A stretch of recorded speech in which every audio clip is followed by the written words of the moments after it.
dictatorship, it's a heck of a lot easier. Just so long as I'm the dictator, I'm the dictator, I'm the dictator, I'm the dictator.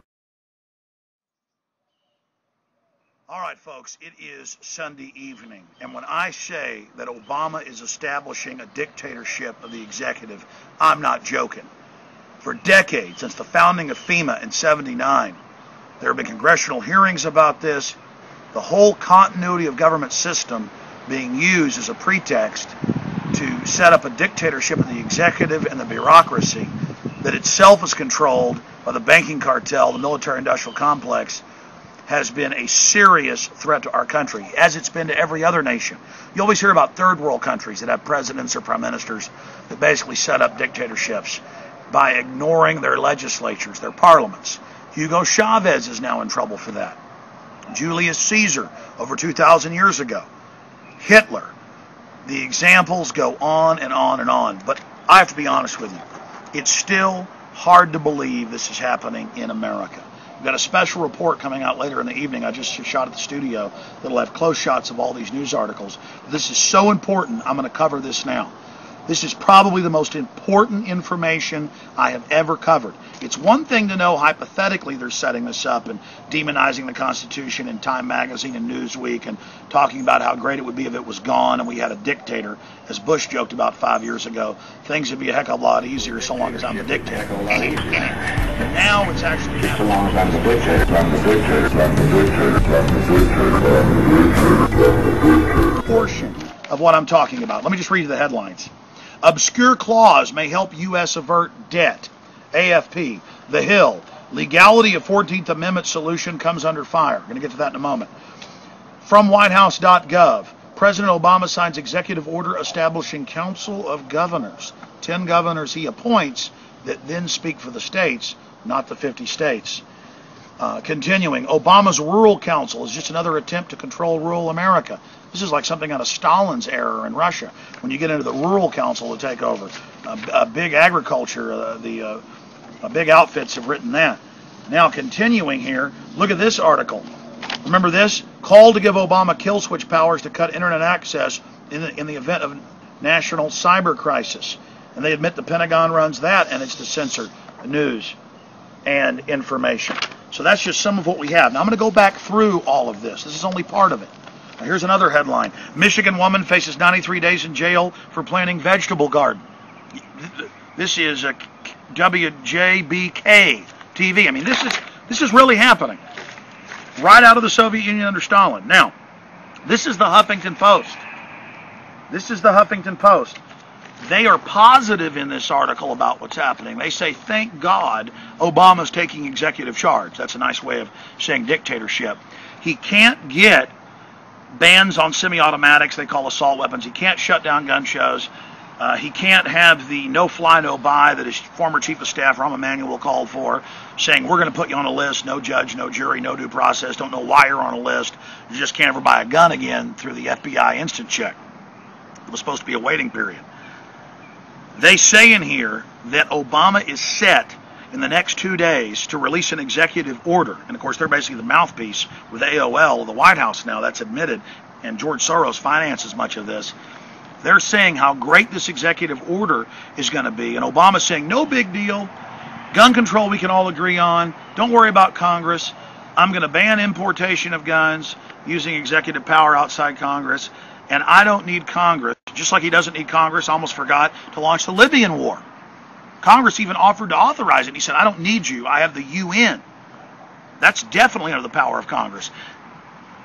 He's saying the power of the purse. If you don't raise the debt limit, he's just going to do it. That's coming up. But here is Obama saying that, and the White House Communications Director putting this out on Friday, saying that they don't need Congress for gun control, and he's going to do this executive. The Congress represents the states and the people. They pass the tax laws. They pass the tax bills. They pass the war powers. The president executes it. And at the end of this chilling article, they say, still, executive action offers something that legislation doesn't, guaranteed results. And as one gun control advocate told the Huffington Post, there are ways to use the administrative changes to obtain similar results. And they go on to say, I mean, it doesn't get any more secret police than that if we feel like it, you're just not going to be able to buy a gun. Not that you're even a misdemeanor person or a felon. We're just going to do it. So that's the reality of what's happening here. And you add to this launching the Libya war without congressional authorization. And saying, I don't need your authorization. I'm doing this for the credibility of the UN. The EPA. They wouldn't pass his carbon taxes, so he's had the EPA implement it against people that aren't his political donors. General Electric and others are exempt. You've got this incredible French news agency report, The Hill, and others. And when you read this news article, here, let me pull it out. When you read this, it says obscure clause may help U.S. avert deficit. And they say using powers that were invoked at the end of the Civil War during Reconstruction, when the South didn't want to pay war reparations, the president can use these 14th Amendment powers on the federal Congress if they won't levy up trillions more to the bankers that fully financed his campaign and run his administration.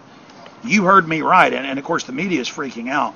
The Hill, others, that's the congressional publication, are saying this is an absolute joke. Obviously, Congress controls the purse strings and can stop the debt limit going up and borrowing from the same private banks that we're just basically bailing out and paying interest to for the pleasure of it. You add the governor council over the states, you add the rural councils, you add all of this, it just goes on and on and on and on. This is dictatorship being set up. And I'm sure Obama next year or 4 years later will leave office. It's the office itself, not the personalities, that is being empowered. It is this corporate-owned, fascist-owned office of the American presidency that is a wholly owned subsidiary of these offshore banks that is setting this up. This is unspeakable. You know, Ron Paul said a couple months ago, that it was the last nail in the Republic's coffin if Obama could launch wars without congressional approval. Well, if it's the last nail, this is the coffin being lowered into the ground and dirt being dumped on it. And we've seen this in hundreds of other countries just in the last few decades. It's constantly happening in third world nations. We've seen it thousands of times in history. We know exactly what this is. Please warn everyone you know about this information. We've got to save the Republic, because if they can get away with this, they can do anything. Please spread the word. I'll see you back.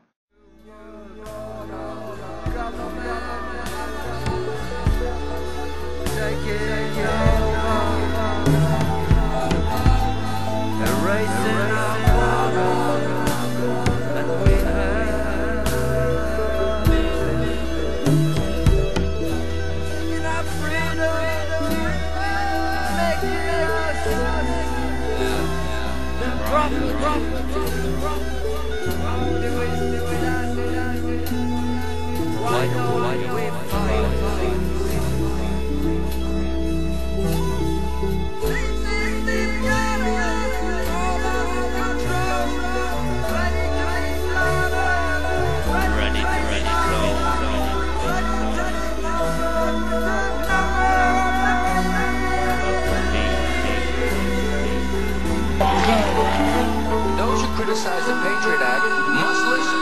Year after year within this happy grove, our fellowship and the first space.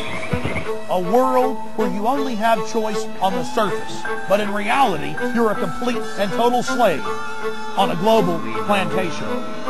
People need to understand this administration lied to the nation about 9/11. Terrorism must be looked at from all points of the globe, not just America. I tried to warn the American people of the dangers that I saw emanating from this administration. The war on terrorism is